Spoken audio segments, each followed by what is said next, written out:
I wasn't going to post this on Echoes of Betrayal because who'd even believe it? But after everything that went down last week, I need to get this off my chest. Fair warning, this is long and honestly still pisses me off to type out. So, rewind to when I was 14 and my brother Atlas was 8. We had what I thought was a normal middle-class family. Dad worked in sales. Mom was in real estate. We lived in this decent neighborhood in Oregon. Not fancy, but not bad either. Yeah, our parents fought a lot and were kind of distant, but I didn't realize how messed up things really were. That day started normal. Me and Atlas rode the bus home from school like always. I remember Atlas was excited because he'd made this clay pot thing in art class and wanted to show Mom. When we got off at our stop, something felt weird immediately. There was this strange car in our driveway next to Dad's truck. As we walked closer, I noticed something that didn't make sense. A sold sign was stuck in our front yard. At first, I thought it was for the neighbor's house or something. Mom worked in real estate, so sometimes she'd put signs in our yard temporarily. But then I saw Mom standing there with some dude in a suit, and she was smiling bigger than I'd seen in years. Dad was leaning against his truck, counting what looked like a stack of cash. I'll never forget the moment it clicked. Atlas ran up going, "Mom, look what I made." And she literally stepped back like she didn't want him to touch her. She looked at the guy in the suit, who I realized was a realtor, and said something about these neighborhood kids always hanging around. The realtor looked confused and was like, "Ma'am, he just called you Mom." My dad jumped in with this dismissive laugh and told the guy, "Kids will say anything for attention." Then peeled off some bills from his stack and handed them to the realtor, saying something about "for your discretion." I was still trying to process what was happening when Atlas asked where our room was. That's when Mom finally addressed us directly, fanning herself with what I later realized were first-class plane tickets. She explained that they'd closed the sale 2 hours ago, and since I was 14 and Atlas was 8, it was time to learn independence. I thought she was joking. I literally laughed because who does that? Then Dad dropped the bomb that he'd sold all our stuff on Facebook Marketplace that morning. All of it. Even my dead grandma's jewelry box that I kept under my bed with the only pictures I had of her. They'd literally liquidated our entire existence in a single day. Mom kept going on about their child-free paradise plans. Mediterranean cruise, then Asia. Like they were finally free of some horrible burden. Just their kids. I started yelling, asking where we were supposed to go, what we were supposed to do. Atlas was full-on crying now, clutching his stupid clay pot. Dad just tossed $2 bills on the ground and said, "Bus fare. We're not monsters." Then Mom actually blew us a kiss and told us to try not to get trafficked like it was some kind of joke. They got in separate cars, Dad in his truck, Mom in her Lexus, and just drove away. The realtor stood there looking absolutely horrified. He tried saying something about calling authorities, but then just awkwardly left too.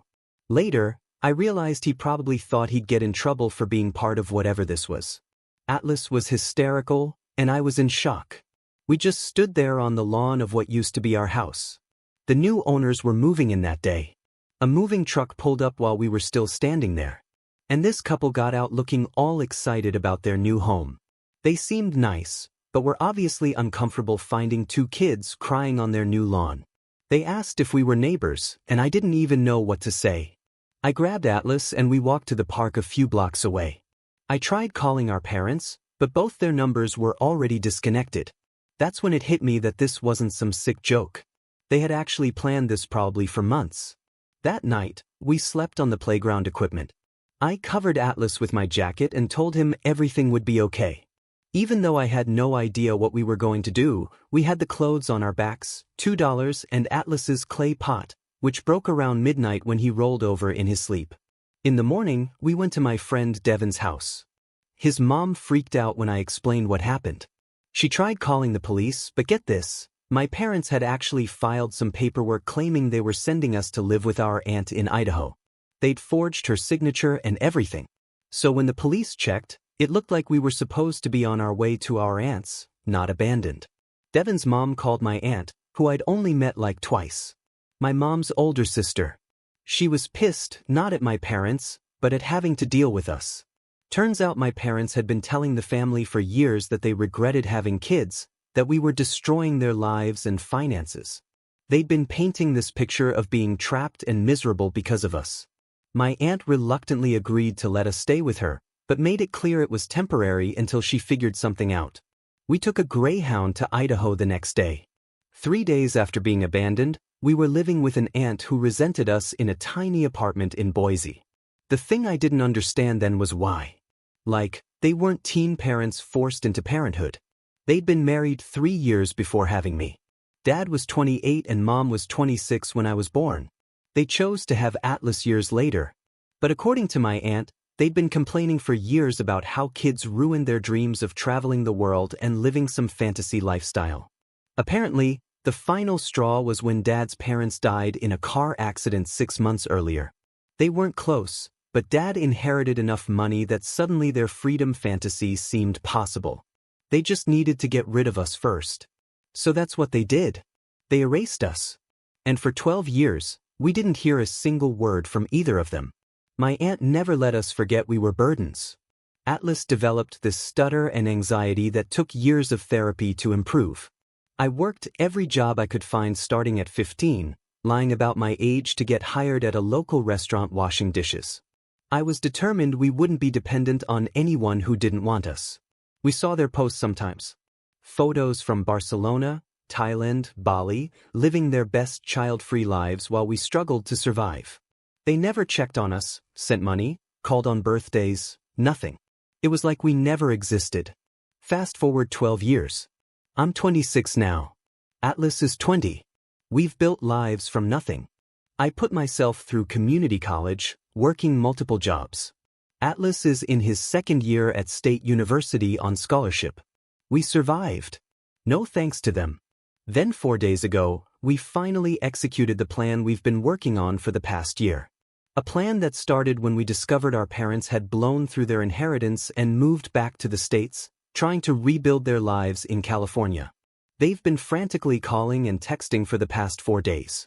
Over 30 messages, crying, threatening, begging. The tables have completely turned. And honestly, it feels amazing. But that's not even the best part. The best part is they still don't understand what they did wrong. My dad's latest voicemail literally said, "After everything we sacrificed for you boys growing up, sacrificed? They abandoned their children with $2. I'll post an update on Echoes of Betrayal with all the details of our revenge if people are interested. It took us a year to set up, but only 1 day to execute, and it was worth every second of planning." Update 1. Thanks for all the messages and support on Echoes of Betrayal. A lot of you asked for details about what happened after we were abandoned and how we planned our revenge. So, here goes. So, my aunt's place in Boise was a 1-bedroom apartment, and she made it clear from day one that we were an unwanted burden. She set up an air mattress in the living room that Atlas and I shared. The first night there, she sat us down and told us the real story about our parents. According to her, our mom had been complaining about being a parent since I was born. She showed me old emails where Mom talked about how having kids ruined her body and destroyed her freedom. Dad apparently went along with it because he was obsessed with Mom and would do anything to keep her happy. I remember my aunt saying something that stuck with me. "Your parents didn't abandon you suddenly. They'd been mentally leaving you for years." The first few months were rough. Atlas would wake up crying almost every night. He developed this stutter that got worse whenever he was stressed, which was basically all the time. My aunt would yell at him to stop that fake stuttering for attention, which only made it worse. School was a nightmare. We started mid-semester, and I had to explain to teachers why we suddenly moved to Idaho without any school records. Most assumed we were problem kids sent to live with a relative as punishment. Some of the teachers were cool, but most just saw us as more work they didn't need.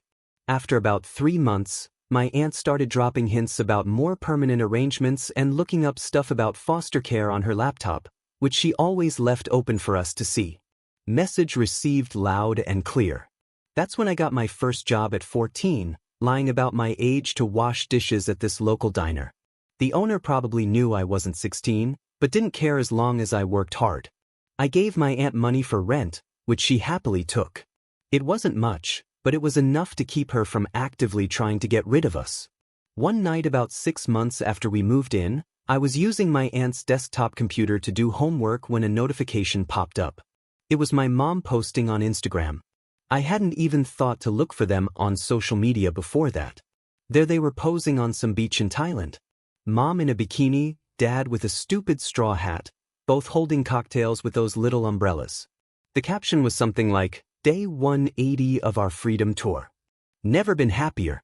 I showed Atlas, which was probably a mistake. He cried for hours that night. After that, I started checking their social media regularly. They posted everything. First-class plane tickets, fancy hotels, tourist attractions, and countries I had to look up on a map. All while we were sleeping on an air mattress and eating ramen. When I was 16, I got a second job stocking shelves at a grocery store. Between the two jobs, I was working about 50 hours a week while going to school. My grades tanked, but what choice did I have? Atlas needed stability. I tried reaching out to our parents once when I was 17. I created a new email account and sent them a message just asking how they were doing. No anger, no accusations, just, "Hey, it's Carter. How are you guys?" No response. I checked their social media the next day and they'd posted about toxic people from the past trying to drag them down. They didn't name us, but the timing made it pretty clear. That's when I decided to focus 100% on getting us out of there. I stopped checking their social media. I stopped caring what they were doing. I just worked and saved and tried to be there for Atlas. By the time I was 18, I had enough saved for a security deposit on a tiny studio apartment. The day we moved out, my aunt didn't even say goodbye. She just handed me a trash bag with our few belongings and said, "Don't come back." Atlas was 12 by then. His stutter was better, but still came out when he was stressed. I enrolled him in a decent middle school and worked out a schedule where I could drop him off before work and pick him up after. Things actually got a bit easier once we were on our own. No more walking on eggshells. No more aunt making snide comments about how we ate too much food. Our apartment was tiny and in a sketchy neighborhood, but it was ours. I kept working both jobs and added a third one delivering food on weekends. Atlas started helping too, walking dogs in the neighborhood, mowing lawns, anything to contribute. I hated that he felt like he needed to work at that age, but he insisted. I got my GED at 19 and started taking classes at the community college while still working. It took me 5 years to get a 2-year degree because I could only take 1 or 2 classes each semester, but I finished. Atlas did way better in school than me. He was smart as hell and worked twice as hard as his classmates. He joined every club that was free and studied constantly. By his junior year of high school, teachers were talking to him about college scholarships. The day Atlas got his first scholarship letter was probably the proudest day of my life. Full ride to the state university when he showed me. We both just sat on our crappy couch and cried. Good tears, you know. Life was finally looking up. I had a decent job. Atlas was going to college. We had our own place. I'd started dating a bit. Nothing serious but normal stuff. We were building a life. Then last year, something weird happened. I was helping Atlas move into his dorm for freshman year when my phone dinged with a Venmo notification. Someone had sent me $50 with a message, "Happy birthday, son." It was from my dad. I hadn't even realized it was my birthday. And after 12 years of nothing, suddenly he remembers. I was stunned at first, then furious. $50 $10. After everything, I declined the payment and blocked the account, but it got me curious.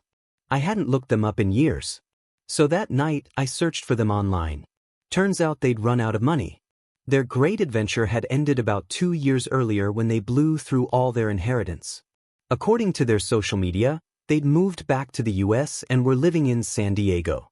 Dad was trying to get back into sales and Mom was attempting to restart her real estate career. Their posts had changed from exotic vacations to hustle culture, __, and networking events. That's when the idea started forming. They'd abandoned us when they were on top and now they were struggling. It felt like the universe was handing us an opportunity. I showed Atlas everything I'd found. We stayed up all night talking about it. At first, he was hesitant. He'd worked hard to move past what happened, but the more we talked, the more he warmed up to the idea. We started planning, not just some petty __, like signing them up for spam emails or whatever. Something that would really make them feel what we felt. Something that would take away their security just like they'd taken away ours.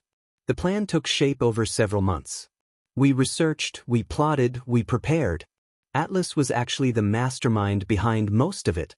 Turns out all those years of being quiet and watching people made him pretty damn good at understanding how to get under someone's skin. We learned that our parents were trying to rebuild their reputation in San Diego. They were networking like crazy, trying to establish themselves in the local business community. Dad was attempting to start a small investment group and Mom was working with a real estate team. The final piece fell into place when we discovered they were organizing a business mixer to attract potential investors and clients. It was scheduled for last week at some hotel downtown. That's when we knew it was time. We drove down to San Diego, checked into a cheap motel, and got ready for the main event. What happened next? Well, it's hard to even type it all out. Let's just say we showed up at their event and they didn't recognize us at first. Why would they? In their minds, we were still kids. But we're not kids anymore. The look on their faces when they finally realized who we were. I'll never forget it as long as I live. But this is getting long, and the really juicy part deserves its own update. I'll post the details of the actual revenge on Echoes of Betrayal tomorrow. Trust me, it's worth the wait. These past 4 days of their panic have been the most satisfying of my life. Update 2. Okay, so you guys wanted details on our plan. First, thanks for all the supportive comments on Echoes of Betrayal. I've been reading them to Atlas, and we both appreciate it. Some of you guys are more vindictive than we are, which is saying something else. After we discovered our parents were back in the US and struggling financially, Atlas and I spent like 2 weeks just digging up everything we could find about them. We didn't want to half-ass this. We wanted to really understand what they were doing and how to hit them where it would hurt the most. Social media was a gold mine. Dad had created this whole fake persona as a self-made entrepreneur and investment guru. The kind of guy who posts motivational quotes with pictures of himself in a suit. Mom was doing the typical real estate thing, posting glamour shots next to sold signs and talking about helping families find their forever homes. The irony is just, Atlas found their business website, which was basically a landing page for Dad's new investment group that was supposedly helping small businesses get funding. The site was full of stock photos and buzzwords, but light on actual details about what they did. Classic Dad, all talk, no substance. We joined some San Diego Facebook groups and started asking subtle questions about local business events. Someone mentioned this mixer our parents were organizing at the Marina Hotel. It was supposed to be this fancy networking thing for elite business leaders. $500 a ticket. When we saw that, we both had the same thought. They're desperate for money and trying to look successful to attract investors. That's when Atlas suggested our approach. Instead of just showing up and confronting them, which would be satisfying but short-lived, we could actually infiltrate their business world, become the investors they were desperately seeking, get them to pin their hopes on us, then pull the rug out, just like they did to us. So, we started building our fake identities. Atlas created a LinkedIn profile for me as Carter Mitchell, using my first name, but a different last name, and positioned me as a venture scout for a bigger investment firm. We borrowed a friend's suit for profile pictures, and Atlas photoshopped me into some conference backgrounds. We kept it vague enough to be believable, but impressive enough to catch attention. We also needed someone on the inside to validate us. That's where my girlfriend Becky came in. She wasn't originally part of the plan, but when I told her what we were doing, she was all in. Her exact words were, "Those undersubscribed monsters deserve whatever's coming." She has a cousin in San Diego who works in event planning, and through her, Becky got info about other attendees and the venue setup. About 3 weeks before the event, I sent an email to the contact on their website, expressing interest in attending as a potential investor. I mentioned I was looking for opportunities in the San Diego area and had heard about their group through a mutual connection, intentionally vague. The response came within minutes. Dad himself replied super enthusiastic, offering to comp my ticket and even suggesting a private meeting before the main event. He was so eager it was almost sad. Reading his emails, you'd think I was some billionaire ready to hand over a blank check.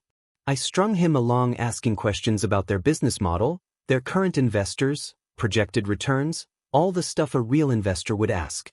Each time his answers got more elaborate and the projected returns got higher. Classic pyramid scheme vibes. 2 weeks before the event, I accidentally mentioned I could potentially bring $250,000 of initial investment if the right opportunity presented itself. That's when Mom joined the email chain, suggesting they could give me a VIP tour of some properties they were developing. These people who abandoned their kids with $2 were now practically begging for my attention because they thought I had money. Meanwhile, Atlas was doing reconnaissance. He found their address through property records. They were renting, not owning, another sign they were broke, and drove by a few times to get a feel for their routine. He discovered Dad drove a leased BMW that was 2 months behind on payments. The repo notice was visible on the dashboard when he peeked in, sloppy. Mom was driving a 10-year-old Lexus, the same one she left in the day they abandoned us. Atlas also found their favorite coffee shop by following Mom one morning. He sat a few tables away and just observed. She spent the whole time on her phone taking selfies that made it look like she was in business meetings. At one point, she even staged a fake phone call talking loudly about $1 million listing while the barista rolled his eyes behind her back. The week of the event, I confirmed our attendance, myself, and my financial advisor, Atlas. Dad sent over a schedule that included a private dinner the night before with select premium investors. The desperation was palpable. We drove down to San Diego 2 days early to prepare. Becky came with us for moral support and to help with last-minute details. We checked into this cheap motel about 20 minutes from the venue. That night, we went over our plan again, making sure we had all our facts straight and our story consistent. The day before the big event, we did a dry run. Drove to the hotel, checked out the ballroom where the mixer would be held, timed how long it would take to get from our motel to the venue. Atlas was nervous. His stutter tends to come back when he's stressed, and we knew that could blow our cover. We practiced some breathing exercises his therapist had taught him. That night, I had trouble sleeping. Part of me still couldn't believe we were actually doing this. After 12 years of trying to move forward, we were deliberately stepping back into their lives. But every time I considered backing out, I remembered Atlas crying on that playground the first night after they abandoned us. I remembered working until my hands bled at 16, just so we could eat, and any doubt vanished. The day of the event arrived. We got dressed in the suits we'd bought at a thrift store and had tailored. Not cheap, but worth it to look the part. Becky helped fix our ties and took pictures for evidence, as she put it. There was this moment when Atlas and I looked at each other in the mirror, all dressed up, and it hit me how far we'd come from those abandoned kids. We arrived at the hotel 30 minutes early for our private meeting with Dad. The plan was for me to go in first with Atlas joining later as my advisor. I spotted Dad immediately in the hotel lobby. Older, grayer, but unmistakably him. He was pacing nervously, checking his watch every few seconds. I walked up and introduced myself as Carter Mitchell. He shook my hand enthusiastically, not showing any sign of recognition. Why would he? In his mind, his son was still a teenager, not a suited adult. We sat down in the lobby bar, and he launched into his pitch about his investment group and their proprietary model for identifying undervalued opportunities. I asked pointed questions, the kind that would make any legitimate businessman uncomfortable. Where was their audited track record? Who were their current investors? What was their management fee structure? With each question, he got more flustered, making up answers on the spot or deflecting with vague industry jargon. After about 20 minutes, I texted Atlas to join us. He walked in confidently, introduced himself as my financial advisor, and sat down. Dad shook his hand without a second glance. We were just potential money to him, not people. Certainly not his children. Mom arrived about 10 minutes later. She was dressed expensively, but everything looked a bit dated, like she was wearing her last good outfit from the good days. She kissed Dad on the cheek and turned to us with this practiced real estate agent smile. She extended her hand to me and said she was thrilled to meet someone of my caliber. The four of us moved to a private dining room for dinner. Throughout the meal, they pitched their business model, which was basically getting investors to fund property developments, skimming fees off the top and promising unrealistic returns. It was barely legal and clearly desperate. I mentioned casually that I had grown up in Oregon, watching for any reaction. Mom just nodded politely and said Oregon was charming, but she preferred more cosmopolitan environments, not a flicker of connection. Atlas asked about their family, whether they had children who would eventually join the business. Dad laughed uncomfortably and said they had chosen the child-free lifestyle to focus on their passions. Mom jumped in to add that children weren't compatible with their vision. They had completely erased us from their narrative.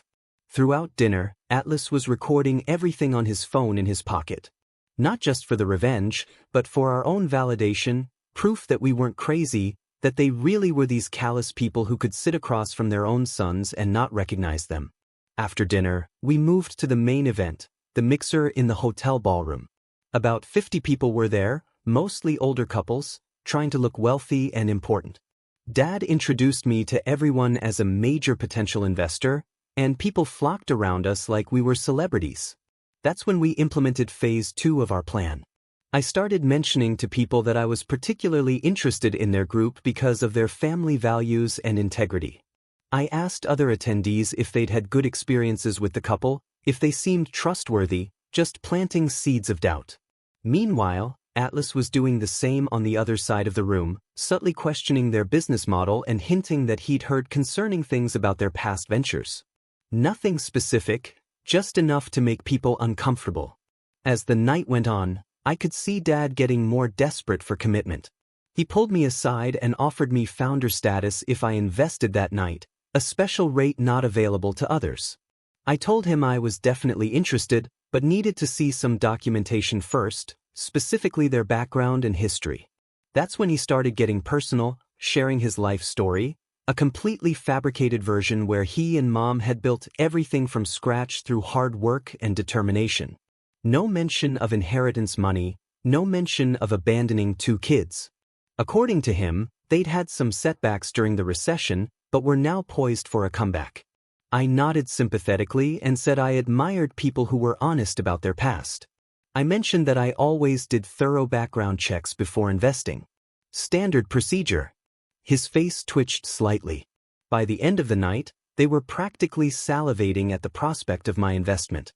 Dad had moved from offering founder status to suggesting I could be a partner in the business. Mom had invited me to tour properties the next day. They gave me a folder full of glossy brochures and projections showing how my $250,000 could turn into millions within years. As we were leaving, I told them I'd be in touch tomorrow with my decision. Dad actually hugged me. Mom kissed my cheek and called me like the son we never had. That was the moment, the perfect setup for what would come next. Atlas and I got back to our motel, still in shock at how they hadn't recognized us at all. Not our faces, not our names, not even our voices. We were truly nothing to them. We stayed up late finalizing the last details of our plan. The next day would be the real revenge. The part where we'd reveal ourselves and watch their fake world collapse. What we didn't expect was that they'd call me at 7 a.m. the next morning, inviting us to breakfast to finalize the details.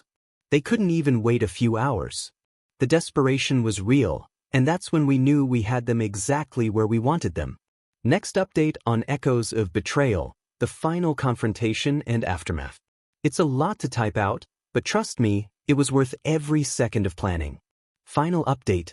So this is it. The finale you've all been waiting for on Echoes of Betrayal. Thanks for writing this out with me. Writing all this has been weirdly therapeutic. We met our parents for breakfast at this fancy hotel restaurant at 8 a.m. Dad looked like he hadn't slept at all. His eyes were all bloodshot, and he kept fidgeting with his napkin. Mom was trying really hard to look put together, but her makeup was kind of caked on like she'd applied it in a hurry. We'd agreed on a signal beforehand. I tapped my water glass twice when it was time to start. Atlas was nervous as hell, but holding it together. Becky was waiting in the hotel lobby as our backup. She had our overnight bags packed in the car in case things went sideways. Dad started off by sliding a folder across the table with a bunch of paperwork, investment agreements, partnership documents, all that, underscore. He'd already filled in my fake name and was pointing at the signature line, talking about how we could finalize everything right now. And he'd take me to the bank immediately after breakfast. Mom kept cutting in to talk about how excited she was to welcome me to the family and how I reminded her of someone, but she couldn't quite place it. The irony was so thick I could barely keep a straight face. I asked some more questions about their background, pretending to do last-minute due diligence. Had they always been in business together? Any children or dependents I should know about? Any past legal issues? Dad got this weird tight smile and said they'd always prioritize their professional aspirations over traditional family structures, like having kids was some kind of exotic lifestyle choice. Mom nodded along and added that they'd made certain sacrifices for success. That's when I tapped my glass twice. Atlas pulled out his phone and placed it on the table, then pulled up a photo. It was the last school picture we'd taken before they abandoned us. He turned it around to face them. For a second, there was just confusion on their faces. Then this slow dawning recognition. Mom's eyes got huge. Dad stopped mid-sentence about investment potential. I leaned forward and said, "So, about those sacrifices for success? Would those include selling your house while your kids were at school and abandoning them with $2 in bus fare?" Dad recovered first, lowering his voice and asking what kind of scam we were trying to pull. Mom was frantically looking around the restaurant like she was afraid someone might overhear. Atlas spoke up then, which was huge because he was terrified his stutter would come back. He said, "You told me to try not to get trafficked, Mom. Right before you drove away in your Lexus, remember?" The color drained from her face. Dad tried to stand up, but I put my hand on his arm and told him he might want to hear us out first. I mentioned that several people from last night's event were having breakfast in the same restaurant, including potential investors, and they probably wouldn't appreciate hearing how the hosts had abandoned their children. That got him back in his seat real quick.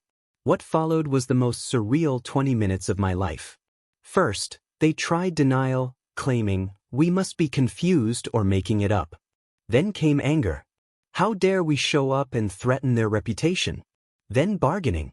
Maybe we could discuss this privately. Surely, we could come to some arrangement. The whole time, Atlas was calmly recording everything on his phone. Not secretly, right out in the open. Every pathetic excuse, every desperate attempt to shut us up. I pulled out a manila envelope and placed it on the table. Inside was evidence we'd compiled, the original deed to our house in Oregon with their signatures on the sale documents dated the day they left us, photos of us as kids with them, and statements from our aunt confirming they'd abandoned us. Then I pulled out the agreement they just handed me and pointed to where it mentioned full disclosure of any potential liabilities or conflicts. I explained that abandoning minor children probably counted as a liability and falsifying documents to make it look like we were going to our aunt's was definitely fraud. Dad grabbed the investment agreement and tried to rip it up, but I just laughed and told him I had digital copies of everything from the folder which Atlas had photographed while they were distracted. That's when Mom started crying, but not like sad crying, angry crying. She hissed that we had no right to come back after all these years and ruin what they'd built. That we'd always been ungrateful and difficult children who never appreciated their sacrifices. I lost it at that point. I wasn't planning to, but hearing her talk about sacrifices after what they did, I stood up and asked her exactly what sacrifices she'd made. Was it a sacrifice to sell the jewelry box my dead grandmother gave me? Was it a sacrifice to tell an 8-year-old boy to try not to get trafficked before driving away forever? People were definitely staring now. Dad tried to grab my arm to pull me back into my seat, but I yanked it away. Atlas stood up too, and started listing off all the things we'd gone through. Sleeping on a playground, working at 14. Our aunt's resentment, him developing a stutter from the trauma. Mom was frantically trying to quiet us down, saying people were listening. Dad was attempting to salvage the situation, telling nearby tables we were disturbed individuals making false claims. That's when this older couple from the event last night came over. The woman asked if everything was okay, looking genuinely concerned. Dad tried to play it off, but Atlas, in the most steady voice I've ever heard from him, told them we were his parents' abandoned children who they just failed to recognize after 12 years. The look of disgust on that woman's face was something I'll never forget. She and her husband just walked out without another word. 2 other couples followed them. Dad looked like he was going to have a stroke. He stood up and accused us of destroying their business prospects. I reminded him that we hadn't forced them to abandon their children or lie about it afterward. Those were choices they made all on their own. Mom started damage control, trying to call after the leaving couples, but it was too late. The word was spreading around the restaurant. People were staring and whispering. That's when I delivered the final blow. I told them we'd reached out to every person on their investor list, which we'd gotten from Dad's laptop bag when he went to the bathroom the night before, careless with his passwords as always. We'd sent emails early that morning detailing our story with evidence attached. Mom actually slapped me across the face hard. A waiter who'd been watching the whole thing immediately came over and told her the police would be called if there was any more physical aggression. Dad looked defeated.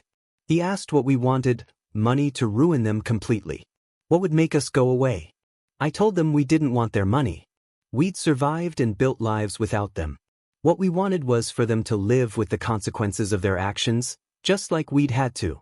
For them to feel what it's like to have everything suddenly taken away. We got up to leave.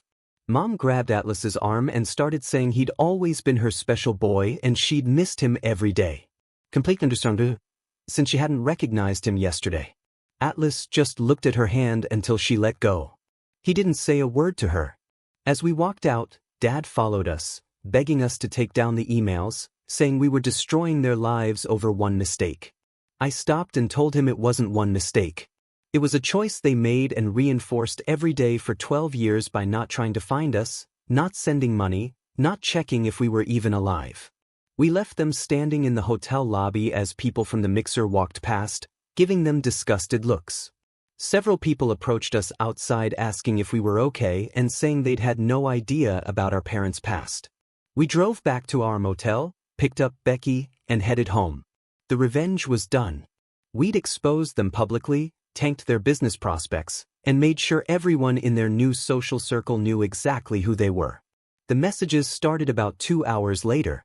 First texts saying they were sorry, that they'd made a horrible mistake, that they wanted to make it right, then calls that we didn't answer, then voicemails, first apologetic, then angry, then desperate.